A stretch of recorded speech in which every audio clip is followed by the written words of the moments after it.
아프리카 보츠와나라고 하는 지역에 있는 칼리아리 사막에 거주하는 이 부시맨들에게 어느 날 비행기를 조종하고 가던 조종사가 콜라를 마시고 콜라병을 비행기 밖으로 떨어뜨리면서 이 부시맨이 사는 지역에 이 콜라병이 떨어집니다. 하늘에서 떨어진 선물로 이 콜라병을 받습니다. 하늘에서 준 선물이라고 귀하게 여기면서 이 콜라병을 받아서 이걸 가지고 이 사람들이 어떻게 할까 하다가 이 콜라병으로 망치로도 사용을 하고 절구봉으로도 사용하고 밀가루 반죽하는 그런 봉으로도 사용하고 아무튼 다양하게 하다 보니까 이 콜라병이 쓰는 용도가 상당히 많아지게 됩니다. 그러다 보니까 이 부시맨들이 콜라병을 많이 주셨으면 괜찮았을 텐데 달랑 하나만 줬기 때문에 이 부시맨들이 서로 쓰려고 하다가 이 콜라병 하나를 놓고 싸우게 되는, 그리고 나중에는 이 싸우다가 그것도 안 되니까 이 콜라병을 안 뺏기려고 이 콜라병을 들고 상대방의 머리를 빵 치는 그런 데까지 이제 이 부시맨들 속에서 일이 벌어지게 됩니다.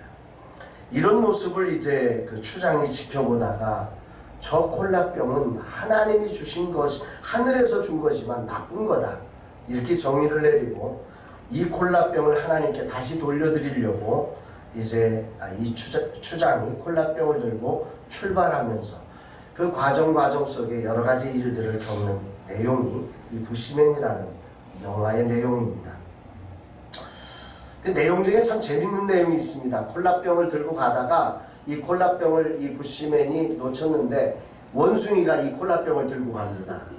그랬더니 이 부시맨이 원숭이를 설득합니다. 그거 가지면 너 참 힘들 거야. 그러니까 제발 그거 내려놔. 그거 좋은 게 아니니까. 좋은 거라면 내가 널 주겠는데 좋은 게 아니라서 그거 내려놔야 한다고.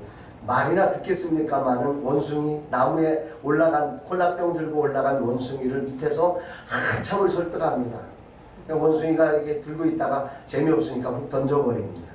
그걸 들고 또 길을 떠나게 됩니다. 그렇게 이 길을 떠나서 결국 땅끝에 이르러서 절벽 밑으로 이 하늘이, 구름이 있는 그곳에 하늘인 줄 알고 거기다가 이제 콜라병을 던지면서 이 영화의 이야기가 맞춰지게 되는데요. 저는 그 영화를 보다가 문득 이런 생각을 했습니다. 이 부시맨은 자기에게 나쁜 것이, 이것이 상대방에게 가면 안 된다.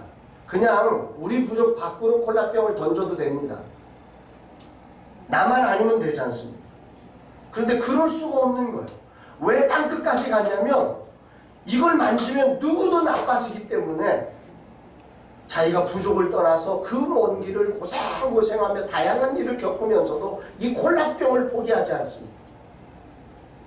그냥 잊어버렸으면 끝나야 하는데 콜라병을 찾고 또 찾고, 그래 결국은 그 콜라병을 저 땅끝에 가서 그 구름 밑으로 던져버리는 이 아주 무지하고 어리석어 보이는 이 부시맨의 이야기가 저에게는 굉장히 감동 있게 들려졌습니다.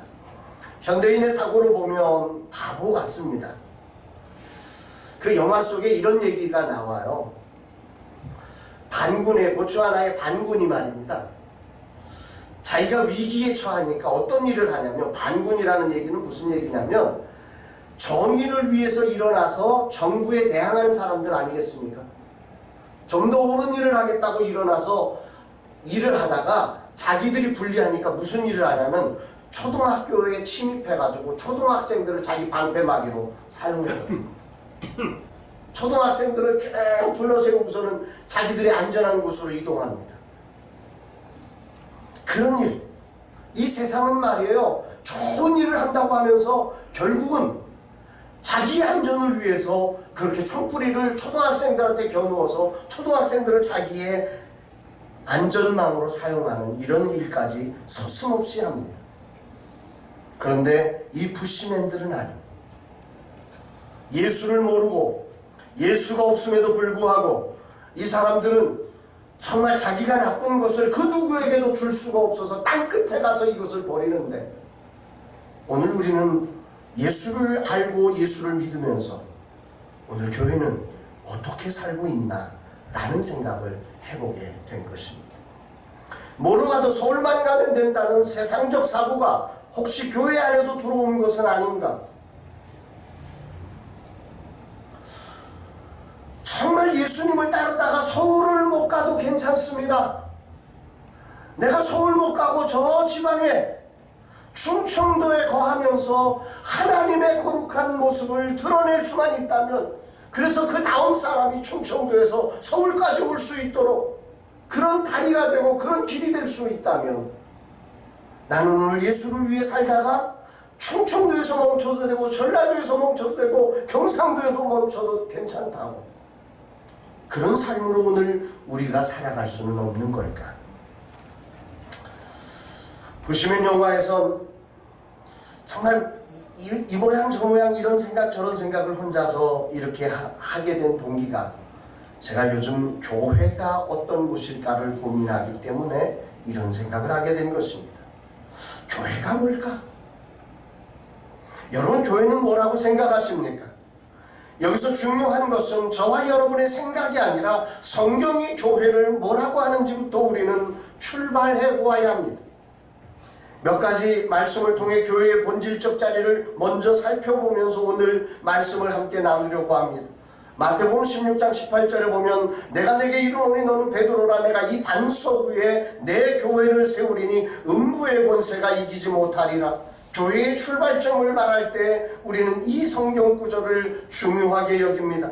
내가 이 반석 위에 내 교회를 세우겠다. 교회의 첫 출발점은 이 반석 위에, 이 반석을 해석하는 것으로부터 출발합니다. 천주교와 기독교를 나누는 기점이 이 반석이라는 단어의 해석입니다. 이 반석을 베드로라고 얘기해서 베드로의 후예를 교황으로 삼아서 저 천주교는 그 교황 위에 교회가 있다는 거죠. 그러나 우리는 이 반석을 그렇게 해석하지 않습니다. 우리는 베드로가 고백한 믿음, 주는 그리스도시요 살아계신 하나님의 아들이십니다. 주님이 구원자시고 그분은 오늘도 살아계신 하나님의 아들이라고 하는 이 믿음의 고백 위에 교회는 세워져 있는 것입니다. 오늘 들곳에 사랑하는 그 성도 여러분들은 이런 믿음을 가지고 오늘 이 교회에 오셨습니까? 예수가 나의 구원자이시며 그분은 살아계신 하나님의 아들이심을 믿으십니까? 내가 이 반석 위에 내 교회, 그리고 교회는 누구의 교회냐면 내 교회가 아니라 주님의 교회입니다. 주인이 주님이시라 말입니다. 오늘 우리는 우리의 힘만으로 되어지는 게 아니라 주인 대신 주님의 능력이 다스리는 곳이 교회임을 믿으시기를 바랍니다. 그래서 이 교회는 음부의 어떤 권세도 이길 수가 없습니다. 주님이 나의 주인이시라, 하나님의 아들 구원자이신 그분이 이 교회의 주인이기에 그 어떤 세력도, 그 어떤 위험도, 그 어떤 방해도 결코 교회를 이길 수가 없습니다. 보시면 콜라병 하나를 들고도 포기하지 않고 달려갑니다. 나만 아니면 내가 아니라 이 땅에 이것으로 인해서 나쁜 일을 당하는 사람이 단 한 사람도 없어야 하기에 그 콜라병 아무것도 아닌 콜라병을 그렇게까지 처리하며 살아가는데, 오늘 우리는 이 말씀을 믿습니다. 오늘 나를 교회 삼으시고 나의 주인 되어주신 그리스도 대신 하나님의 아들이신 그분이 나와 함께 하시며 음부의 권세가 결코 이기지 못하게 하실 것에 대한 믿음이 있다면, 오늘 우리는 오늘이라는 시간을 어떻게 살아내는 게 교회여야 하겠습니까?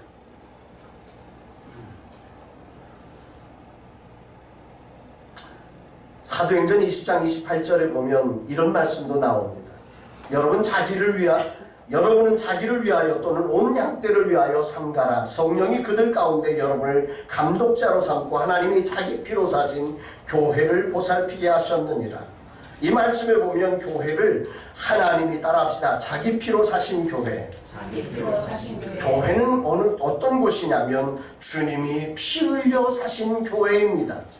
교회의 주인이 주님이신데, 주님은 이 교회의 주인이 되시는 과정에 어떤 일을 벌이셨냐면 이 교회를 용서하시고 이 교회를 살려내시기 위해서 자신의 피를 아낌없이 흘려주셨다는 말입니다.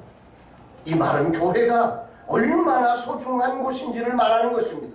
여러분 한 사람 한 사람 예수 그리스도를, 거룩한 성령을 우리의 심령의 성전에 모신 교회가 된 여러분들이 얼마나 소중했으면 하나님은 당신의 아들 예수의 피를 다 쏟아내시고 우리를 사셨다는 것입니다. 오늘 주님이 여러분들을 사신 거룩한 교회임을 믿으시기를 바랍니다. 고린도전서 7장 17절에는 이런 말씀도 나옵니다. 오직 주께서 각 사람에게 나눠주신 대로 하나님이 각 사람을 부르신 그대로 행하라. 내가 모든 교회에 이와 같이 명하노라. 모든 교회에 이와 같이 명하는데, 교회는 그럼 그렇게 주님이 사신 교회는 어떤 일을 해야 하느냐? 각 사람에게 나눠주신 대로 하나님이 각 사람을, 따라합시다, 부르신 그대로. 교회는 네 마음대로 하는 것이 아니라, 네 성격대로 네 성질대로 하는 것이 아니라 부르심 받은 그대로 행하라. 교회는 부르심 받은 대로 행하는 것이어야 함을 믿으시기를 바랍니다. 자기 감정대로 자기 성품대로 행하다가 뜻이 안 맞으면 튀어나가는 그런 것이 아니란 말이에요. 내 뜻을 죽이고 내 생각을 죽이고 말씀 앞에서 주님이 불러주신 대로 나를 복종시켜서 누구든지 나를 따르려거든 자기를 부인하고 자기 십자가를 지고 나를 쫓을 것이니라. 정말 부르심 그대로 달려가는 것이 교회임을 믿으시기를 바랍니다. 여러분들이 가정에 살든, 여러분들이 직장 생활을 하든, 여러분들이 세상에서 어떤 모습으로 있든지 간에 여러분이 교회일 때 여러분이 명심해야 될 것은 무엇이냐면, 부르심 받은 대로 그곳에서 행하라는 것입니다. 내 성질대로 내 생각대로 행하면 그 순간 교회는 교회됨을 포기하는 것입니다. 에베소서 1장 23절은 이렇게 말씀합니다. 교회는 그의 몸이니 만물 안에서 만물을 충만하게 하시는 이의 충만함이니라. 교회는 그의 몸, 그래서 만물 안에서 만물을 충만하게 하시는 충만함의 능력을 가진 것이 교회라는 것입니다. 우리가 부르심대로 행할 때 그리스도는 우리의 주인 되셔서 우리를 몸 삼으시고 우리 안에 하늘의 모든 만물을 충만케 하셨던 그 능력으로 교회를 충만케 하실 것입니다. 그 충만함이 있는 곳이 교회임을 믿으시기를 바랍니다. 이 충만함으로 우리가 있는 가정이 충만해지고 우리가 만나는 모든 세상을 충만하게 하는 능력이 흘러나오는 것이 바로 우리가 오늘 예배하는 이 거룩한 교회라고 하는 모임의 공동체임을 믿으시기를 주의 이름으로 축원합니다. 골로새서 1장 25절에 보면 이런 말씀이 또한 있습니다. 내가 교회의 일꾼 된 것은 하나님이 너희를 위하여 내게 주신 직분을 따라 하나님의 말씀을 이루려 함이니라. 교회에 하나의 분명한 기준이 있는데 그게 뭐냐면 하나님의 말씀을 이루는 곳입니다. 따라합시다. 교회는 하나님의 말씀을 이루는 곳이다. 여러분이 명심하셔야 됩니다. 교회는 내 욕심을 이루는 곳이 아닙니다. 내 소원을 이루는 곳이 아닙니다. 교회는 하나님의 말씀을 이루는 것입니다. 머리 대신 그리스도의 몸된 교회가 주님이 하신 그 말씀을 이루기 시작할 때 우리 교회 속에는 충만한 그리스도의 능력이, 만물을 충만케 하셨던 그 능력이 어떤 음부의 권세도 이기지 못하게 하는 강력한 능력이 되지만, 교회가 이 자리를, 말씀을 이루는 자리를 벗어나서 자기 생각을 이루는 자리로 변질될 때 교회에는 아무 능력이 없는 무력한 교회로 세상의 기독교라고 하는 욕을 얻어먹으며 살아갈 수밖에 없는 게 교회의 본질적 자리라는 사실을 믿으시기를 바랍니다. 그렇다면 우리가 이루어야 할 하나님의 대명령, 말씀은 무엇입니까? 일명 대위임명령이라고 하는 마태복음 28장 18절로 20절에 보면 이런 말씀이 나옵니다.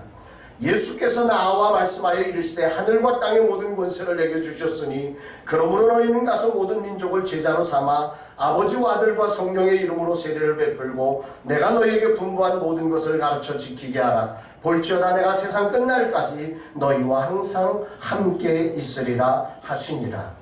사람들은 뒤에만 좋아합니다. 내가 세상 끝날까지 너희와 항상 함께 있으리라. 그게 중요한 게 아닙니다. 그 앞에가 중요합니다. 모든 민족으로 가서 제자를 삼으라. 그리고 내가 너희에게 분부한 모든 것을 가르쳐 지키게 하라. 말씀을 이루는 교회가 되어라. 그럴 때 내가 항상 너희와 함께 있으리라. 하나님은 모든 민족이 구원을 받도록 우리가 가서 제자 삼기를 원하십니다. 그런데 이 사명을 이루는, 즉 말씀을 이루는 삶에 대해서 주님은 이렇게 말씀을 하십니다. 아까도 말씀드린 것처럼 마태복음 16장 24절에 보면 예수께서 제자들에게 이르시되 누구든지 나를 따라오려거든 자기를 부인하고 자기 십자가를 지고 나를 따를 것이니라. 말씀을 이루는 일에 필요한 게 뭐냐면 자기 부인입니다. 자기 일을 부인하고 자기 십자가를 지어야만 따를 수 있는 게 말씀을 이루는 자리라는 말입니다. 여기서 말하는 자기 십자가가 무엇일까? 자기를 부인해야 할 게 무엇일까? 가장 교회의 표지판으로 사용해야 할 그 우리가 져야 될 십자가, 우리가 부인해야 될 나는 어떤 자리일까를 생각해 보았습니다.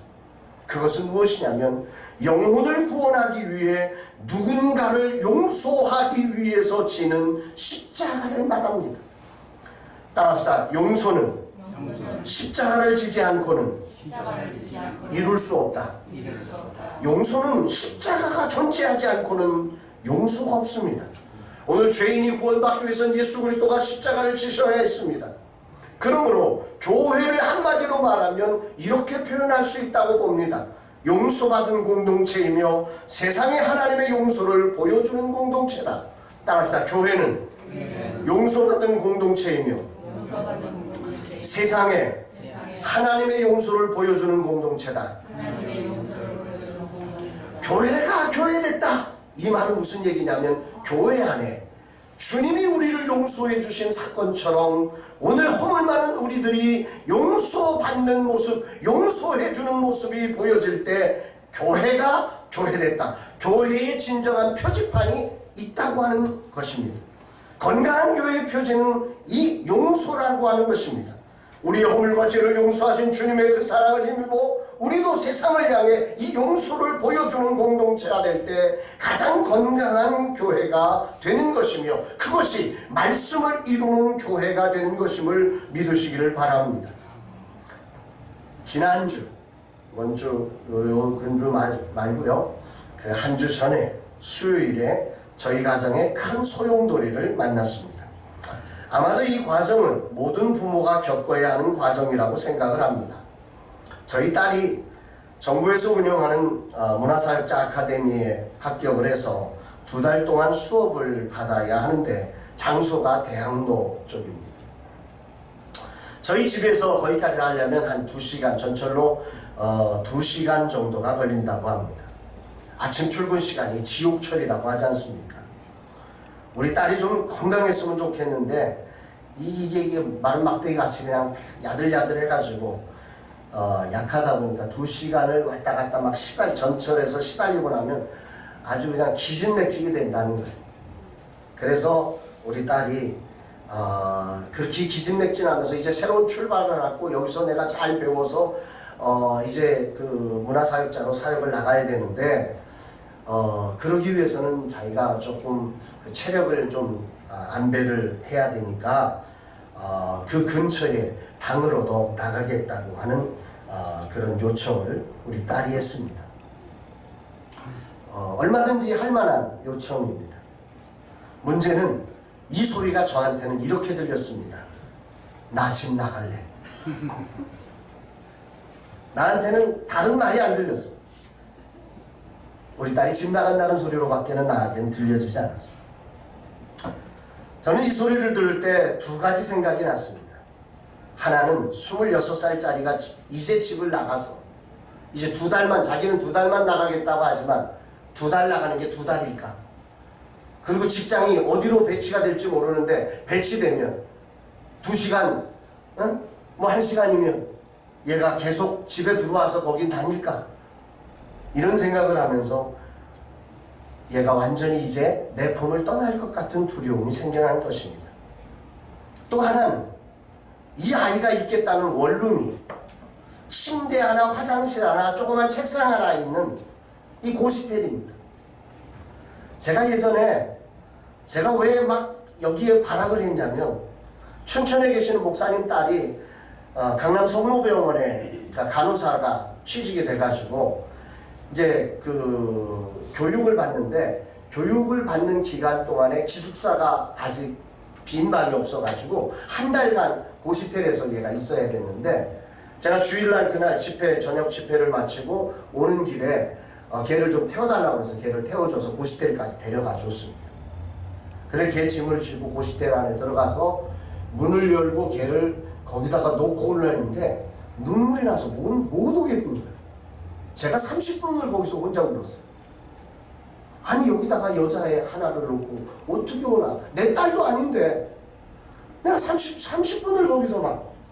그랬더니 얘가 민망하고 힘든지 목사님 빨리 가세요. 괜찮아요. 제가 그랬던 기억이 있어요. 근데 그 자리에 우리 딸이 들어간다고 생각해 보세요. 내가 남의 딸을 놓고 30분을 울었는데 우리 딸을 거기다 집어넣는다고 그러니까 이걸 내가 그래라 이게 안 나오는 거예요. 그래가지고 안 돼! 소리를 질렀지. 거기까지만 했으면 제가 양반입니다. 그 다음 말. 그래도 우리 딸이 말을 안 들으니까 제가 다 그럴 거면 너 지금 바로 집 나가라.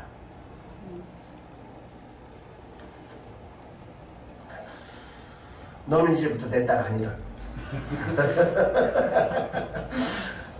이런 소리를 하게 돼요. 그런데 이 정도 말을 하면 딸이 아빠 잘못했어요 이러고 나와야 되는 거잖아요. 근데 얘가 가만히 있는 거예요. 이렇게 울면서 가만히 있는 거예요.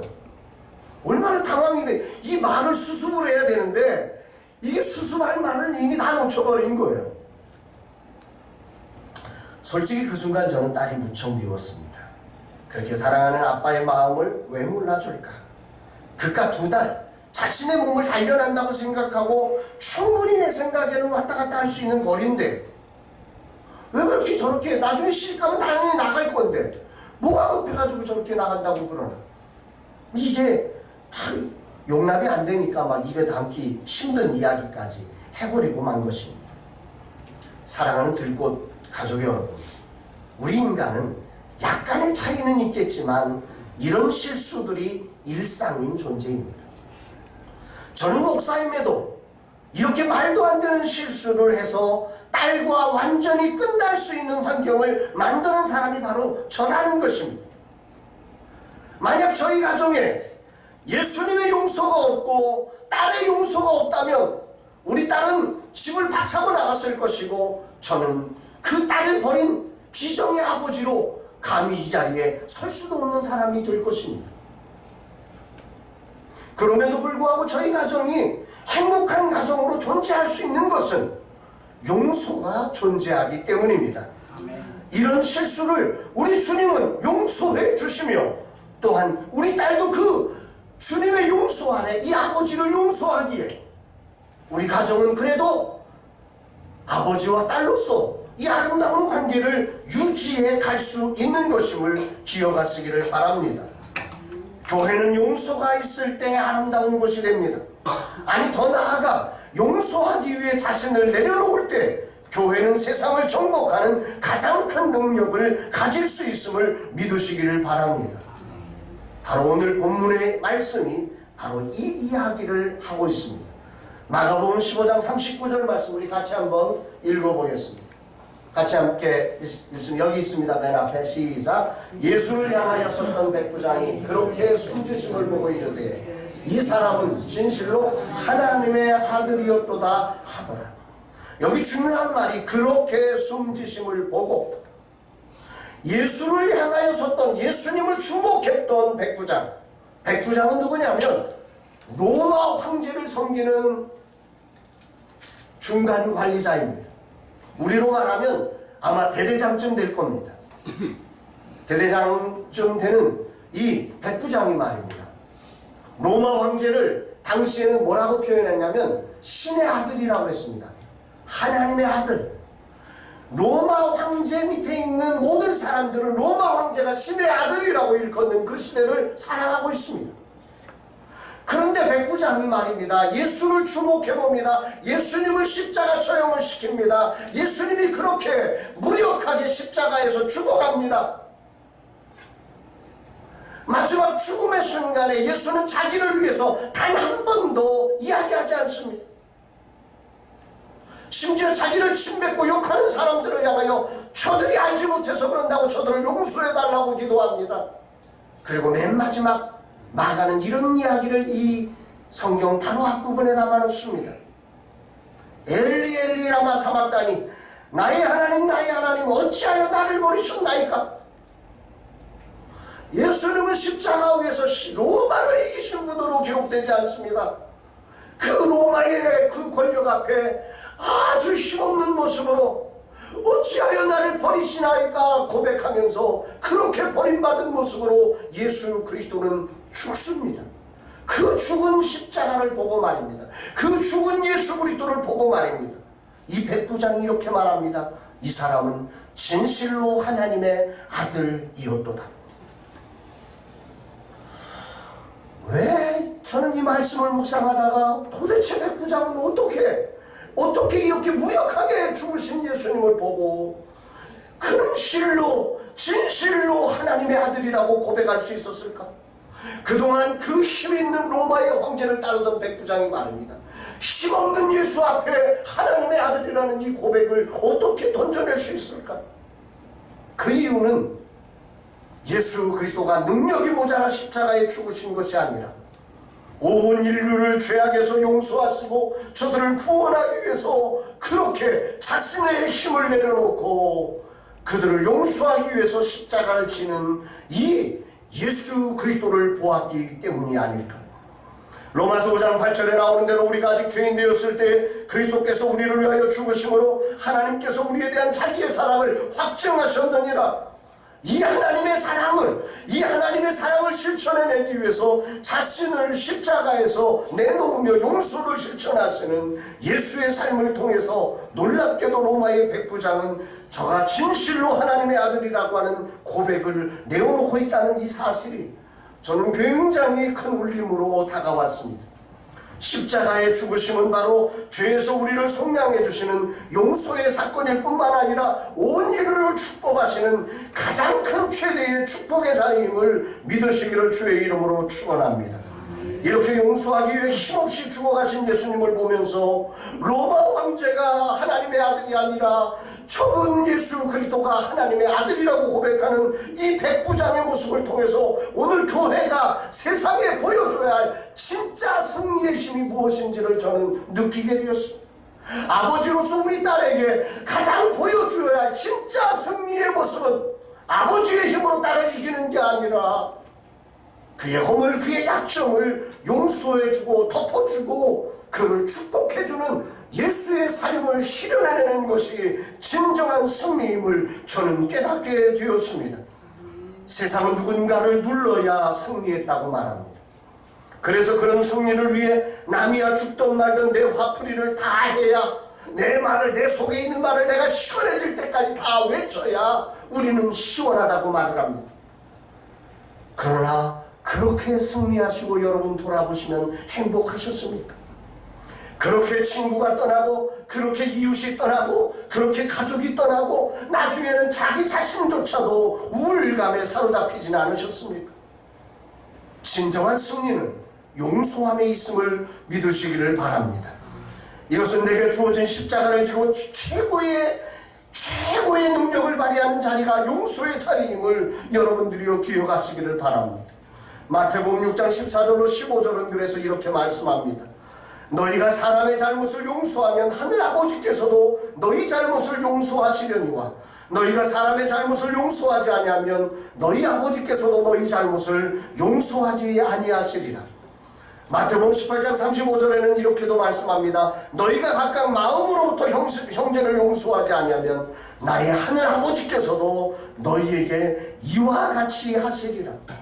사랑하는 들꽃 모음교회 성도 여러분, 교회가 말하는 승리는 온 인류의 죄를 억울하게 뒤집어쓰고 심지어는 하나님께로도 버림받는 것 같은 아픔을 참아내며 오직 말씀을 이루기 위해 십자가를 지신 사건을 통해서 일어나고 있음을 주목하셔야 됩니다. 교회가 죄와 세상으로부터 구원받아 새로운 삶을 향해 불러냄을 받았을 때, 교회가 오늘 죄를 씻음받고 하나님의 성도로 불러줌을 받았을 때 교회는 더 이상 무엇을 더 가지기 위해 존재하는 것이 아닙니다. 내가 받은 용서로 또 누군가를 용서하는 존재로 서 있어야 하는 것입니다. 새로운 무엇을 더하기 위해 존재하는 것이 아니라 있는 것을 나누는 것이어야 합니다. 더 채우기 위해 존재하는 것이 아니라 나를 비우며 그곳에 하늘 영역을 닦는 자리가 진정한 교회의 표지임을 여러분들이 기억하시기를 바랍니다. 왜냐하면 우리는 이미도 하늘의 은혜로 채워진 충만함의 능력을 예수 안에서 받은 자이기 때문에 우리의 기도, 우리의 헌신, 우리의 모든 것들은 이제 더 이상 더 채우기 위해서, 더 가지기 위해서, 더 누리기 위해서가 아니라 어찌하면 이 세대를 용서할까? 어찌하면 이 세대와 함께 나누어 저 영혼도 나처럼 이 하늘의 충만함을 누리게 할까? 여기에 우리의 삶을 초점 맞추어 살아가는 것입니다. 로버트 풀러라고 하는 사람은 가장 나쁜 사람은 용서를 모르는 사람이라고 했습니다. 조지 어부터라고 하는 사람은 용서하지 않는 사람은 자기가 지나가야 할 다리를 파괴하는 사람이라고 했습니다. 저는 이 말이 참 가슴에 와닿습니다. 용서하지 않는 사람, 용서를 못하는 사람, 자기가 건너가야 할 다리, 하나님의 용서를 받아야만 하는 이 연약한 존재에 자기가 건너가야 할 다리를 스스로 파괴하는 사람이라는 것입니다. 버프라고 하는 사람은 이런 말도 하더라고요. 과실을 범하는 것은 인간적이요, 용서하는 것은 신적이다. 오늘 우리가 용서를 실천하는 것은 우리의 능력이 아닙니다. 신적인 주님이 우리에게 힘을 주실 때 할 수 있는 최고의 능력임을 기억하시기를 바랍니다. 아멘. 세상은 절대 우리를 용서하지 못합니다. 세상은 키를 들고 힘을 내어서 창을 들고 총을 내어서 우리를 죽이려고 달려옵니다. 그들을 향해서 우리는 이 신적인 능력을 발휘하는 교회가 될 때 진정한 하나님의 역사를 우리는 만들어낼 수 있으리라고 믿습니다. 골로새서 3장 13절에 이런 말씀이 있습니다. 누가 네게 혐의가 있거든 서로 용납하여 피차 용서하되 주께서 너희를 용서하신 것과 같이 너희도 그리하고. 사랑하는 여러분, 교회는 완전한 의인들이 모이는 곳이 아닙니다. 교회는 자기가 죄인임을 인정하는 사람들이 모이는 곳입니다. 그러기에 어떤 의미에서 교회에는 늘 혐의가 드러납니다. 우리의 잘못된 혐의가 제대로 하지 못하는 모든 우리의 연약함들이 드러나는 곳이 교회일 것입니다. 세상은 보기를 원합니다. 그런 실수와 허물과 약점과 문제가 드러나는 그 현장에 오늘 교회가 예수님처럼 그 용서를 보여줄 교회가 어디인지를 지금 세상은 정말 보고 싶어하고 있는 것입니다. 용서는 선택이 아니라 하늘을 잇는 통로이며 하늘의 표지판임을 여러분들이 기억하시기를 바랍니다. 오늘 말씀을 맺으면서 마지막 한 사람을 소개하며 오늘 설교를 마치려고 합니다. 에서라는 사람입니다. 우리 잘 아시죠? 아브라함은 이삭을 낳고 이삭은 에서와 야곱을 낳았습니다. 쌍둥이입니다. 그런데 에서가 먼저 나왔습니다. 형입니다. 그런데 이 에서는 말입니다. 성경을 읽다가 놀라운 것은 잘못한 게 없습니다. 정말 열심히 살았습니다. 그런데 자기 장자권을 빼앗은 야곱에게 모든 축복을 빼앗기고 정말 비참한 생애를 살아갑니다. 하나님은 말입니다. 사기친 야곱에게는 나타나셨는데 사기 안 친 에서에게는 나타나지 않으십니다. 저는 이게 너무너무 궁금했습니다. 아니, 사기친 야곱에게는 나타나는데 사기 안 친 에서에게는 왜 안 나타나셨을까? 하나님은 불공평한 분이신가? 그러다가 성경을 묵상하다가 정말 중요한 사실을 알게 되었습니다. 창세기 27장 42절로 45절 말씀에 보면 제가 읽어드립니다. 그 중에 요약된 한 부분만 읽어드리겠습니다. 내 형 에서가 너를 죽여 그 한을 풀려 하니 내 아들아, 내 말을 따라 일어나 하란으로 가서 내 오라버니 라반에게로 피신하여 내 형의 노가 풀리기까지 몇 날 동안 그와 함께 거주하라. 내 형의 분노가 풀려 내가 자기에게 행한 것을 잊어버리거든 내가 곧 사람을 보내어 너를 거기서 불러오리라. 이 말의 핵심은 이런 것입니다. 이 야곱의 어머니 리브가가 자기가 이렇게 야곱을 꼬드겨서 장자의 축복을 야곱이 받게 해놓고 나니까 이제 에서가 막 기리기리 뛰며 야곱을 죽이려고 하는 모습을 보면서 이 아들 둘을 다 죽이게 된 자기가 실수했다는 걸 깨닫습니다. 그래서 이 아들 하나만이라도 제대로 살리려고 야곱을 불이 나게 해서 자기 외삼촌 라반의 집으로 멀리 보내버립니다. 그러면서 리브가가 이런 얘기를 합니다. 그 얘기가 뭐냐면 네 형이 화가 나서 너를 죽이려고 하니까 너 빨리 도망가라. 형의 노가 풀리면, 형이 너를 용서하면 내가 바로 너를 부르겠다. 따라서 형이 용서하면 내가 너를 부르겠다. 그런데 리브가는 말입니다. 죽는 날까지 야곱을 못 부릅니다. 그 얘기는 무슨 얘기죠? 죽는 날까지 에서는 야곱을 용서하지 않은 것입니다. 하나님이 에서를 축복하지 못한 이유입니다. 사랑하는 여러분, 인생을 살면서 저처럼 어이없는 실수를 저지르는 게 우리입니다. 저는 정말 예수님이 없으면 못 살겠습니다. 늘 실수하니까 말에나 일에나 여기서 실수하고 저기서 실수하고 돌아보면 실수하지 않은 자리가 없을 만큼 저는 실수가 많은 인생입니다. 그런데 만약 하나님이 용서하지 않았고 내 가족들이, 제가 우리 아내한테 실수한 게 한두 가지겠습니까? 우리 아들한테 실수하지 않은 게 한두 가지겠습니까? 우리 딸에게 그렇게 어이없는 실수를 만든 사람이 어찌 다른 사람에겐 실수하지 않았겠습니까? 여기저기 저의 삶을 돌아보면 전부가 실수고 그로 말미암아 나는 죽어야 마땅하고 끝나야 마땅하고 버림받아야 마땅하고 조롱당해야 마땅한 사람입니다. 그런데 이런 나를 예수님은 용서해 주시고 정말 그 죄악에 대해서 아무것도 묻지도 따지지 아니하시고 나를 위해 당신의 아들 예수 그리스도를 오히려 십자가에서 정말 모든 피를 다 흘리시게 하시며 따라서 그 피로 나를 사셨습니다. 그 피로 나를 사셨습니다. 오늘 이 말씀을 전하는 종으로 나를 세워주시고 계십니다.